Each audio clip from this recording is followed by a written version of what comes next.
Es perenne decir que en la redacción de una historia, o en la elaboración de una película en la que se involucre un conflicto, el villano es quizá el icono más importante en el desarrollo de la trama.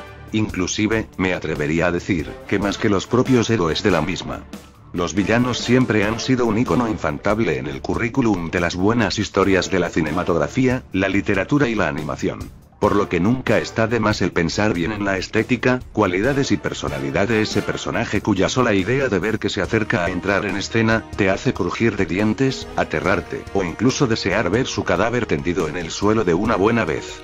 Sin embargo, no podemos negar que, a pesar de cualquier impedimento emocional que nos puede ocasionar ese personaje durante el transcurso de la trama, muy en el fondo, atesoramos el que ese villano entrara en nuestras vidas, por sus crueles hazañas que hicieron relevancia en el desarrollo del potencial de nuestro héroe favorito. En el caso del mundo del anime, los villanos son prácticamente incontables en el plano convencional, pero son muy pocos los que de verdad marcaron pauta en nuestra concepción de un personaje que, además de ser poderoso, sabe dejar huella en los espectadores que apreciaron sus crueles acciones. Como siempre digo, este top es meramente personal, por lo que si tienes una opinión diferente te invito a dejar tus comentarios. Bienvenidos a mi top 7 de los que, desde mi mera y personal perspectiva, son los mejores villanos que he visto en el mundo del anime hasta ahora. Acomódense bien en su asiento y disfruten del vídeo.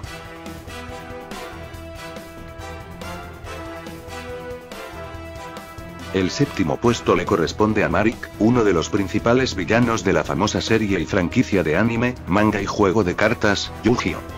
Debo acatar que el concepto de villanos en esta serie es extremadamente estereotípica en cuanto a la estructura que compone el desarrollo de todo el reparto.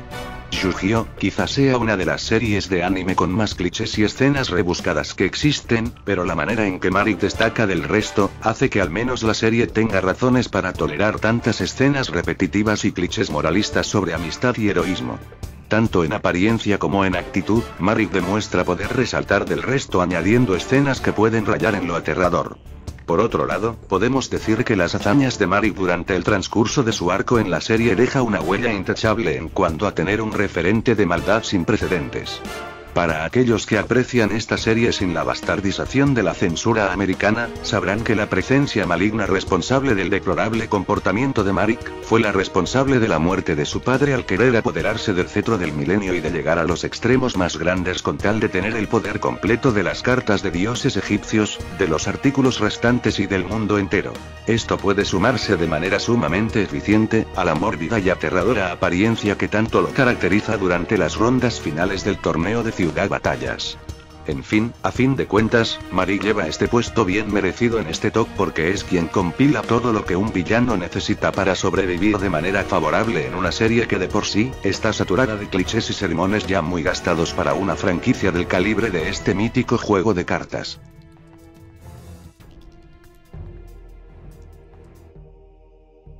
El sexto puesto le corresponde a Naraku, antagonista principal de la obra Inuyasha, de la mangaka Rumiko Takahashi. Son muchos los villanos de los que uno puede hablar cuando se refiere al shonen como género de anime, pero la premisa presentada con Naraku nos da un concepto bastante decente de lo que un villano puede lograr en una historia de este calibre. En lo personal, Naraku formó un papel importante durante mis primeros años de bachillerato, convirtiéndose en uno de los villanos más representativos de esa etapa de mi existencia. Las razones por las que este antagonista ocupa este puesto son muchas. La primera y principal, es que ha sido uno de los poquísimos villanos que ha logrado sacarme una mueca de disgusto, al punto de desear verlo muerto en incontables ocasiones. No solo los protagonistas tuvieron que esforzarse de manera descomunal para acabar con él, sino que el muy bastardo tuvo el descaro de utilizar para su beneficio a sus propios discípulos, aunque eso significase su muerte a largo plazo. Unido a esto, los inicios de las batallas finales del elenco principal no solo nos dan a entender el potencial que el protagonista ha logrado con Date Saiga, sino que, a pesar de todas las estrategias empleadas para la destrucción del enemigo, iniciando por la carta de triunfo que, de paso, le cuesta la vida a Kikyo, mi favorita entre todas las féminas del elenco, a los personajes principales les cuesta un calvario mandarlo a la tumba. Es en este punto cuando debemos darle mérito a Rumiko por elaborar semejante villano, y de poder manejarlo de forma tan sublime en el transcurso de la trama.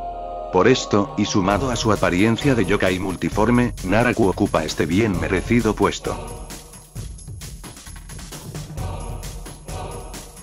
La quinta posición de este top le pertenece a uno de los antagonistas más desgraciados que he llegado a conocer.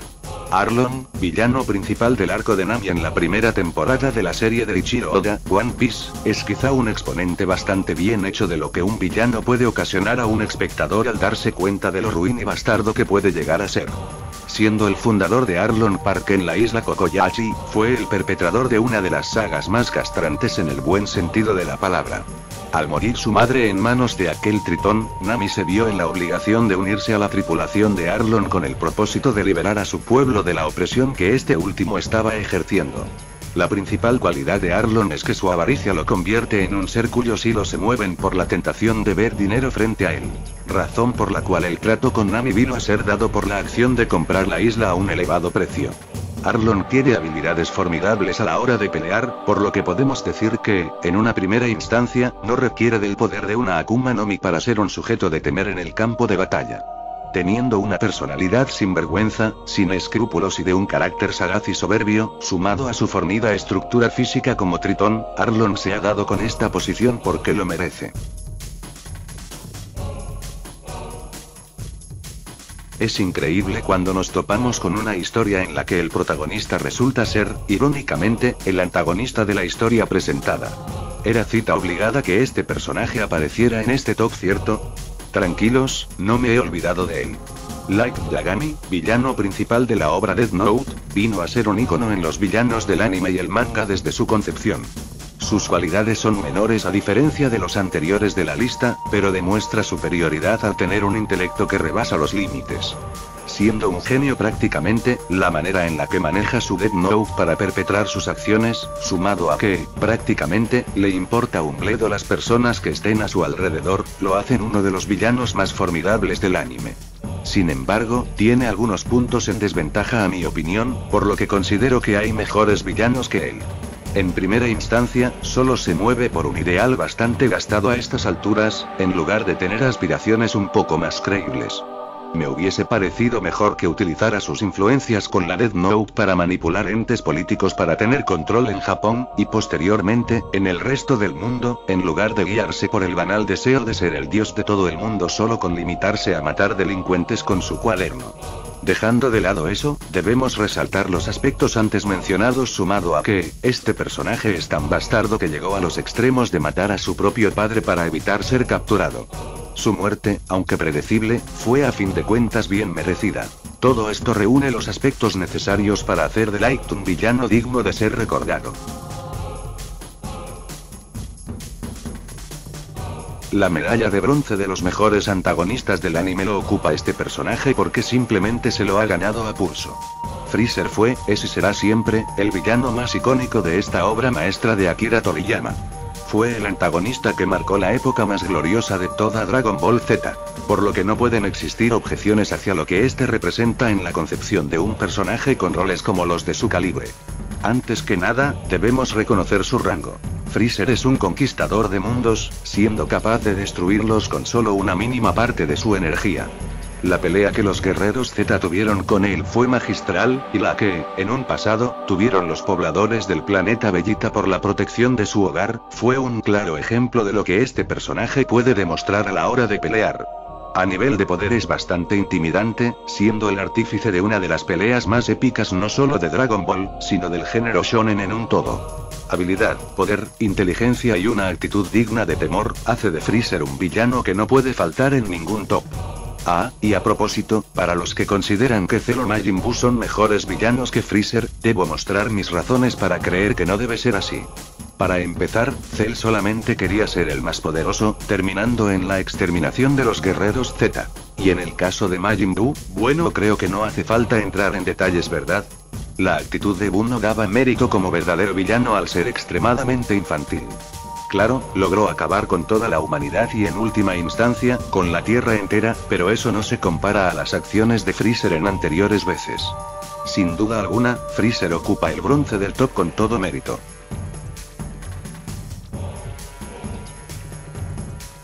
La plata de los antagonistas por excelencia del anime lo ocupa otro personaje de la obra maestra de Eiichiro Oda, One Piece. Crocodile fue uno de los villanos que, en más de una ocasión, hizo que crujiera de dientes al punto de sentir oscuros deseos de verlo muerto. A diferencia de los anteriores de la lista, la habilidad en la que Crocodile manejó las cosas en el arco de la guerra de Arabasta, hizo que fuera merecedor del segundo puesto del top. Una cosa es hacer que todos te teman para ser un villano de cuidado, pero otra es lograr tus metas refugiándote en la comodidad del poder absoluto mientras tus víctimas te toman por un héroe de proporciones mesiánicas. A ver si me explico, para los que han visto la serie o leído el manga, sabrán que Crocodile ocupa el puesto de un Shichibukai, es decir, de uno de los 7 piratas encargados de trabajar para el gobierno mundial. Esta prestigiosa posición hace que Crocodile pase desapercibido entre la multitud, logrando de forma consecuentemente versátil, el evitar ser el blanco a seguir de la marina.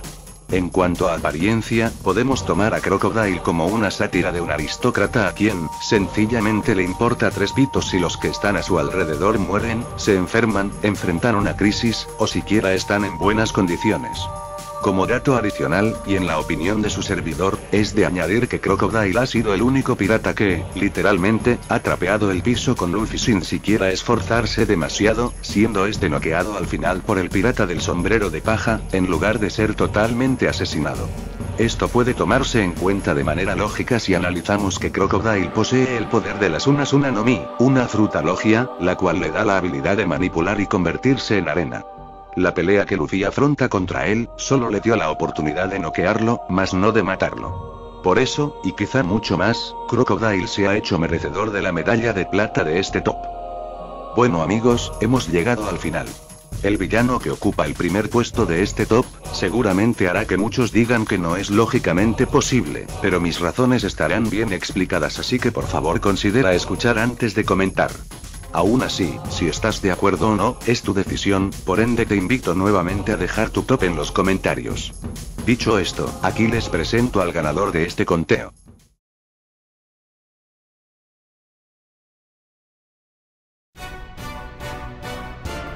El villano más bastardo, sangre fría y desgraciado que he visto en un anime. El mayor, cabecilla del ejército nazi antagonista del anime de Kota Hirano, Hellsing, es el mayor referente de maldad que se ha concebido en los animes que hasta ahora he visto. Debemos empezar por desglosar las cualidades que hacen del mayor un villano de temer. Es cierto que este malnacido no hizo prácticamente nada durante el desarrollo de la trama, sino que fueron sus soldados, lugartenientes y generales los que realizaron la sangrienta masacre de la capital de Gran Bretaña. Pero, sinceramente, hay que ver el trasfondo de este personaje para concluir que, de todos los crueles y sanguinarios personajes del ejército nazi, él sobresale del montón. Siendo un hombre con ideales bien trazados, el mayor revela una pasión inenarrable por la guerra, la muerte y la destrucción, gozando con cada acto de asesinato y crueldad perpetrado en cada enfrentamiento de las flotas de Millennium, Hellsing y la organización Iscariote.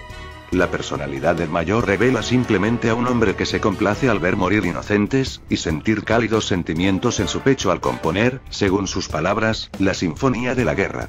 Si alguien muere, sin importar su posición o tipo de persona, a él le valdrá simplemente un bledo. La manera en que Kota Hirano manejó el desarrollo de los hilos de la guerra a partir de la psicóticamente ate hombre, hacen que lo obtengas como un referente de maldad sin dudas ni objeciones. En cuanto a apariencia, es el villano de aspecto menos amenazante de toda la lista, pero eso no le quita mérito a la hora de postrarse en los pilares de los más grandes villanos, homicidas y, en un trasfondo secundario, sociópatas del anime moderno. En última instancia se puede decir que, aún con todo esto que acabo de mencionar, la idiosincrasia de este hombre parece no tener límites. En los últimos capítulos del manga nos percatamos de su verdadera apariencia, es decir, que nos damos cuenta de que en realidad este nazi enfermo no es lo que aparenta ser. Siendo al final un ser a quien, con toda la frialdad y crudeza del mundo, le importa un bledo incluso que él mismo sea asesinado. Al no sentir rencor al morir en manos de íntegra Hellsing, podemos retratar al mayor, como uno de los villanos más crueles, sanguinarios, sádicos y de sangre más fría en la historia del anime. Con todos los honores, el oro de este top se lo doy con muy buenas ganas a este personaje. Puesto que, aunque se revela a sí mismo como un ser enfermo y sin remedio, con la psicosis de la guerra en su mente, es imposible que tú como espectador, aún por pura cortesía, lo mandes al demonio. Eso creo que es quizá la mejor cualidad que hizo que considerase al mayor como merecedor del primer lugar de esta lista. En fin. No puedo decir más, allí tienen al que, desde mi perspectiva, es el mejor villano que he visto en el mundo del anime. Bueno amigos, eso ha sido todo. Recuerda poner pulgar arriba en caso de que te haya gustado, comenta, si es posible suscríbete y si te gustó mucho ponlo en tu lista de favoritos. Espero todos tengan un feliz día, y si no has visto estas series, que disfrutes de todos estos villanos que considero, son grandes en su categoría. Nos vemos pronto en otro vídeo. Hasta la próxima.